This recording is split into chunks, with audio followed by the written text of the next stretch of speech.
On the morning of May 1st, 2006, a woman arrived at her son's apartment in Hiratsuka City, Kanagawa Prefecture. Her son's name was Mineiro Yamauchi. He was 35 years old. But this wasn't a casual visit. The landlord had called her. His rent was overdue, and her son had not been responding. So she came bearing food, a bag filled with her son's favorite things. And what she found inside was beyond anything she could have prepared herself for. Mineiro's body was near the entrance to the apartment, where he had hanged himself. His body had been there for months, and decomposition had rendered him almost unrecognizable. But the true extent of the horror didn't fully reveal itself until the police were called, and they ventured further inside. Today, we are diving into one of the most bizarre and deeply unsettling cases in Japanese criminal history, one that rarely gets discussed outside of Japan, largely because credible English language sources are almost impossible to find. It's a story about 5 deaths that span decades, all connected to a single woman who sat at the center of an incredibly tangled web of relationships, lies, and tragedy. This is the Hiratsuka 5 Bodies case.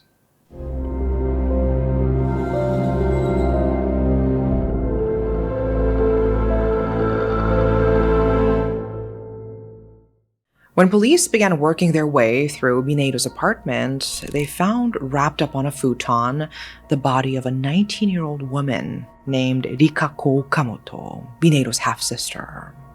Near Mineiro's body was a handwritten note. It read, "I want to die. I want to be with Rikako."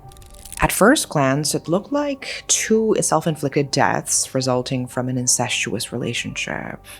The kind of tragic story that gets whispered about and quietly filed away.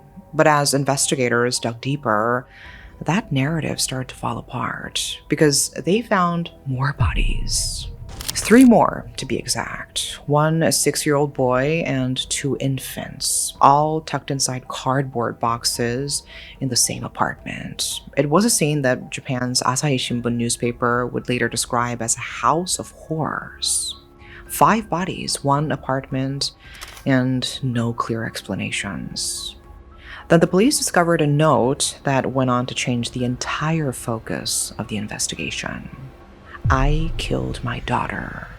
To understand how 5 people ended up in that apartment, you have to go back to more than 20 years. It's December 28th, 1984, the dead of winter in Japan. The kind of cold where most people are curled up on thick futon or sitting at the kotetsu with a hot drink and a comforting snack. But 6-year-old Toshihide had other ideas. He wanted to play outside. So while his 32-year-old mother, Chisuko Okamoto, slipped out to run some errands, Toshihide headed out. When Chisuko returned home, her son was gone, and she searched everywhere. She called the police. She made television appeals, tears streaming down her face as she begged for help from the public. But nothing ever turned up. Toshihide had simply vanished. In around 2002, almost 20 years after his disappearance, Chisuko began telling people around her that Toshihide had been kidnapped by North Korea. Now, this is not as wild a claim as it might seem. North Korea did kidnap Japanese citizens in the 1970s and 80s and send them to North Korea. And it was international news in 2002. But years later, when the bones of a 6-year-old boy were among the remains of the 5 people found, investigators developed a very different theory. And all roads led back to one person, his mother. So who exactly is Toshihide's mother, Chisuko Okamoto? Chisuko was born on July 17, 1951, in Kitatsugaru District in the Aomori Prefecture of northern Japan. Her family was comfortable, well off by local standards. Her grandmother was an itako, a traditional spiritual medium from Hokkaido, believed to communicate with the dead. Unfortunately, when Chisuko was just 4 years old, her father died in a workplace accident. Her mother remarried, But that marriage ended in divorce in 1961, leaving the family fractured. There is not a great amount to report about her life until her late teens, in 1969. While waiting at Tsugaru railway station, she was approached by a marriage matchmaker, the kind of intermediary who was still commonly involved in facilitating formal introductions in Japan at the time. 1 year later, at 19, Chisuko married a man with the surname Okamoto in a ceremony on Okushiri Island off the southwestern coast of Hokkaido. Together they had 3 children, 1 son and 2 daughters. By 1975, the marriage had broken down entirely. Living with her husband's family had become unbearable. One account says Chisuko tried to kill herself before fleeing, taking only her clothes and her second daughter. Another says she had begun an affair with a man she met at a snack bar where she worked part-time, and the two ran away together to Hakodate. Whichever story is accurate, both accounts agree on one thing: she left. Around 1977, Chisuko found her way to Hadano City in Kanagawa Prefecture, where she started working as a hostess at a cabaret bar. She was good at it, really good. Her soft features and strong presence made her stand out immediately, and she quickly became the #1 hostess at the establishment. Her charm was magnetic. She lit up every room she walked into, and that light caught the eye of a man named Toshio Yamauchi, the owner of a well-known soba restaurant in nearby Hiratsuka City. Toshio was so taken with her that he was willing to throw everything away for her, including his own family. Flirtatious encounters with Chisuko at the bar evolved into something more serious outside of it. And all the while, Toshio already had a wife and children at home. Chisuko knew this, Toshio knew this, but neither of them cared. Chisuko brought her second daughter from her previous marriage to live with Toshio and his family at the soba restaurant. Up until Chisuko came along, the family had had a decent life. They weren't wealthy, but they were comfortable, thanks to the growing reputation of Toshio's restaurant. But Chisuko dismantled all of that success and all of that joy, piece by piece. Chisuko wasn't satisfied with simply inserting herself into the household. She wanted Toshio's family out of the house entirely. So Chisuko began abusing his wife and his second son, Mineiro, who was just an elementary school student at the time. The abuse took many forms. Mineiro was denied food. His mother was mistreated and manipulated.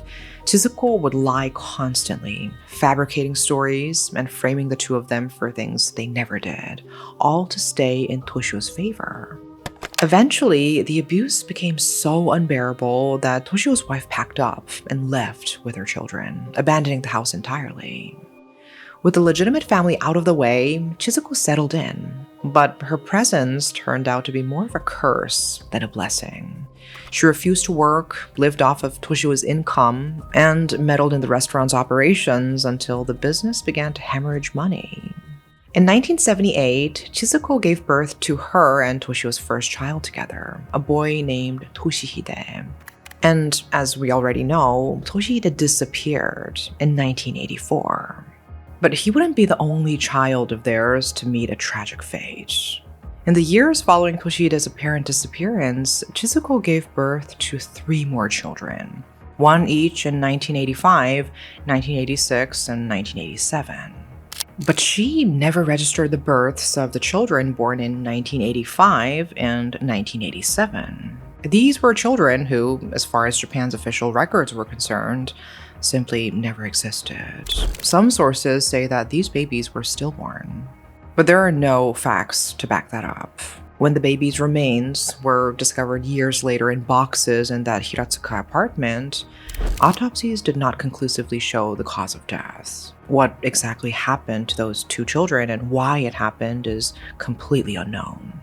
As for Toshio, we don't know the extent of his knowledge as to the fate of his children. What we do know is that Chisuko's presence in his life proved to be his ruin. He saw the restaurant continue to decline under Chisuko's influence. By 1993, Toshio had no choice but to sell it, and whatever money came from that sale did not last. Dealing with the loss of his livelihood and with his finances exhausted, Toshio turned to alcohol. And his health deteriorated steadily, and in 1997, Toshio Yamauchi died at the age of 56. So what happened to the other child, the one whose birth was registered? Her name was Rikako. And though Rikako was Toshio's biological daughter, she carried Chisuko's first husband's surname, Okamoto, in most records. Rikako was a source of brightness in Chisuko's life. She was warm, creative, and full of life. As a teen, she threw herself into the cosplay community, and she maintained an active presence online under the name Ruria Nishihara, keeping a blog and a profile on Mixi, Japan's most prominent social networking platform at the time. She was a writer at heart, warm, and easy to love. As for Minehiro, the son of Toshio that Chisuko had bullied so harshly, he had grown up and left home. And for some reason, he wanted to rebuild a relationship with Chisuko after his father's death. He was working as a security guard, though he quit that job in December 2005. What happened in those final months before the bodies were found remains largely unclear. And now it's worth pausing here to clarify something the early coverage of this case got wrong. The initial framing, a self-inflicted death following incest, implied a romantic relationship between Minehiro and Rikako. They were indeed related through their father. Minehiro was Toshio's son from his legitimate marriage. Rikako was Toshio's daughter with Chisuko. But whether Minehiro and Rikako were truly romantically involved was never established. What Minehiro's notes said was that he wanted to be with her in death. Whatever the truth of that relationship was, it died with him. In February 2005, Chisuko was evicted from her apartment, the place she had been living in with Rikako. The financial pressure had been building up for years. She had been borrowing money from neighbors since around 2003, and it had all finally caught up with her. The eviction sent her spiraling. She was so undone by the stress that she attempted to kill herself right in front of the bailiff. And in the chaos, she injured him. She was arrested on the spot. With nowhere to go, Chisuko and Rikako were taken in by Minehiro, moving into his apartment in Hiratsuka City. For a brief moment, it might have seemed like the beginning of something better. A small family, pieced back together, trying to move forward. It was anything but. On the morning of October 12, 2005, while Minehiro was still at work, Chisuko strangled her own daughter. Rikako fought back. She struggled, she screamed, but no one heard her, and somehow Chisuko overpowered her. Rikako was dead. But even after seeing what she had done, Chisuko did not grieve. She didn't panic. Instead, she called a taxi and took Minehiro out for a steak. At a steakhouse in the city, Chisuko was reportedly all smiles that evening. She ordered sirloin steak. She had draft beer. She was in such good spirits that she paid for the taxi driver's meal, left a 10,000 yen tip for the restaurant manager, the equivalent of roughly $64, and stayed for about 2 hours from 7 in the evening. The woman had just killed her daughter hours earlier. After Rikako's death, Chisuko wrapped her body in a futon blanket and packed it with dry ice to slow the decomposition. She and Minehiro continued living in that apartment, with Rikako's body lying there for months. This also explains something investigators discovered later. Minehiro had been making near-weekly trips to the same dry ice shop since the fall of 2005, always buying 2 or 3 blocks at a time. At the time, no one thought much of it. When friends and followers tried to reach Rikako through social media and her phone, they received a message saying she had been hospitalized. It wasn't Rikako responding. It was Chisuko, posing as her daughter, quietly managing the illusion that Rikako was still alive. In March 2006, Chisuko moved out of Minehiro's apartment. Shortly after, Minehiro hanged himself at the entrance of his own home. The 5th and final death in this sequence of tragedies. After the discovery of the 5 bodies, autopsies were performed. One set of remains was confirmed to belong to Toshihide, the boy who had supposedly gone missing on that cold December day in 1984. The other two were confirmed to be the unregistered children Chisuko had given birth to in 1985 and 1987. The remains had been identified, but the definitive cause of death could not be established in any of the three cases. And without a cause of death, there was no proof of foul play. The only charge that could be applied was that of abandoning a corpse. And if you think that this is unfair, it gets worse. The statute of limitations for this charge in Japan is only 3 years, meaning the deadline for punishment had lapsed well over a decade before the bodies were discovered. So whatever truly happened to those children, the legal system had no path left to address it. On May 3rd, 2006, Chisuko Okamoto was arrested on suspicion of Rikako's murder. As for Bineiro's death, it was officially ruled a self-inflicted death. There was no physical evidence placing Chisuko in the apartment before or after he died, and no witnesses.